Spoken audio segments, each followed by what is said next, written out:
Deep in the 100-acre wood, Winnie the Pooh and his friends have had many fine adventures. As I turn the page, you'll see one right now. Winnie the Pooh and the Honey Tree. Winnie the Pooh lived in a little house deep in the 100-acre wood. Pooh was very fond of honey. He could lick out a honey pot until there was nothing left except a little bit of stickiness round the rim. Pooh was so greedy that he could eat a whole pot of honey and still feel hungry. I still feel hungry. One morning, just as Pooh was deciding how to spend his day, he heard his clock chime.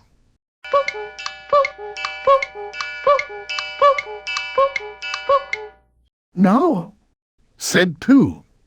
"that means it's time for me to do something. If only I could remember what that something was." Pooh began to think very hard. Think. He said to himself, tapping his head. Then he suddenly remembered. Of course, it's time for my stoutness exercises. Pooh stood in front of his mirror. He hummed a tune so that the exercises wouldn't seem such hard work. I go up, down, touch the ground, which puts me in the mood. Up, down, touch the ground, in the mood for lots of food. Pooh stretched his short arms up in the air, then bent down to touch his toes. Even though Pooh tried very hard, he couldn't quite reach them. Oh, bother, I can't quite reach my toes. Suddenly, Pooh heard a loud ripping sound. He turned round and saw that one of his seams had burst open. "Oh, fluff and stuff," said Pooh crossly. He pulled the thread and tied it in a tight knot. "There, that's better," he said. "Now where was I?" Pooh thought for a moment. "Oh, here's time for honey." Pooh looked in his cupboard. There was only one honey pot left with hardly any honey in it. "Bother," said Pooh. "Only the sticky parts left." He put his head inside the pot to lick out the last little bits. Suddenly, Pooh stood up. He had heard a buzzing noise. "The only reason that I know for making a buzzing noise," he said to himself, "is because you are a bee. And the only reason for being a bee," Pooh went on, "is to make honey. And the only reason for making honey is so I can eat it." Pooh opened his front door and followed the bee outside. He watched it fly up into the sky and then disappear into a hole in a tree. "That must be a honey tree," thought Pooh, and decided to climb it. As Pooh climbed the honey tree, he hummed a little tune to himself. "Hum-dum-de-dum, because my tumbly's very rumbly. It's time for something sweet to eat. Hum-de-dum-dum-dum." Pooh climbed higher and higher and higher. He was so busy climbing and humming that he didn't notice how thin the branches were. All of a sudden, there was a loud crack. The branch Pooh was sitting on snapped. Down, down, down, he fell, bouncing and tumbling until, bump. He landed in a prickly gauze bush. Poor old Pooh. He crawled out of the bush and picked the prickles from his fur. Pooh was now a very cross, very hungry little bear. He sat down to think of another way to get the honey from the honey tree. He thought and he thought. Think. And the first person he thought of was Christopher Robin.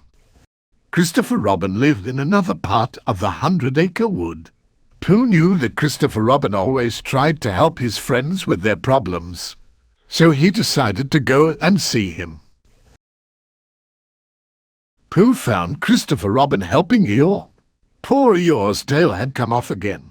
Very gently, Christopher Robin tapped Eeyore's tail back in place with his hammer. Owl, Kangaroo, and Roo watched. Eeyore waved his tail to and fro. It's working! cried Roo happily. Well, so it is, said Eeyore. I know it's not much of a tail, but I am rather attached to it. Good morning, said Pooh. Good morning, morning, Pooh. Pooh. His friends replied. What are you looking for, Pooh Bear? Asked Christopher Robin. I wonder, Said Pooh. can I borrow your blue balloon? What do you want a blue balloon for? Asked Christopher Robin. Pooh put his paw to his mouth and said in a whisper. Honey, But you don't get honey from a balloon. Said Christopher Robin. Pooh smiled. I do. He said. Then Pooh found a muddy puddle. He rolled and rolled in it until he was black all over. Isn't this a clever disguise? He said to Christopher Robin. But what are you supposed to be, Pooh? Christopher Robin asked. A little black rain cloud, of course. Said Pooh. The blue balloon will look like part of the sky, and the bees will think that I'm just a rain cloud drifting by. Silly old bear. Said Christopher Robin. But he gave Pooh his balloon anyway. Pooh took the balloon and, almost at once, a gust of wind lifted him up into the air. As he drifted up towards the top of the tree, he started to sing a song. I'm a little black rain cloud, floating under the honey tree. I'm a little black rain cloud. Don't pay any attention to me. Soon, Pooh was very close to where the honey was. Some of the bees started buzzing angrily around him. Christopher Robin! Called Pooh. I think the bees suspect something. Perhaps they think you're after their honey. Said Christopher Robin. Maybe. Said Pooh. You never can tell with bees. And he tried singing his rain cloud song again. But the more Pooh sang, the louder the bees buzzed. Pooh stretched out his paw and reached into the hole in the tree. He scooped out some delicious honey. The bees began to buzz very angrily indeed. Christopher Robin! Pooh called. You could help me to trick the bees. Put up your umbrella and say, "Oh my, it looks like rain." Christopher Robin opened his big umbrella. He walked up and down, saying, Oh my, it looks like rain. Oh my, it looks like rain. but the bees buzzed just as loudly as before. All of a sudden, they swarmed out of the tree, straight towards Pooh and his balloon. Pooh didn't like the look of all those angry bees flying towards him. Christopher Robin! He called. I've decided these are the wrong sort of bees. As Pooh tried to scramble away, the knot on the end of his balloon came undone. The air rushed out of the balloon and Pooh found himself tumbling towards the ground. Christopher Robin! I think I'm coming down now. He shouted. Pooh came whizzing down through the branches and landed safely in Christopher Robin's arms. But the bees were still very angry with Pooh. Luckily, Christopher Robin had an idea. He held Pooh very tightly and began to run away. The angry bees chased after them. Christopher Robin ran and ran until he reached the muddy puddle.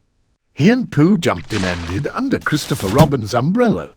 The bees buzzed angrily around, looking for Christopher Robin and Pooh, but they couldn't see them. The umbrella made a very good hiding place.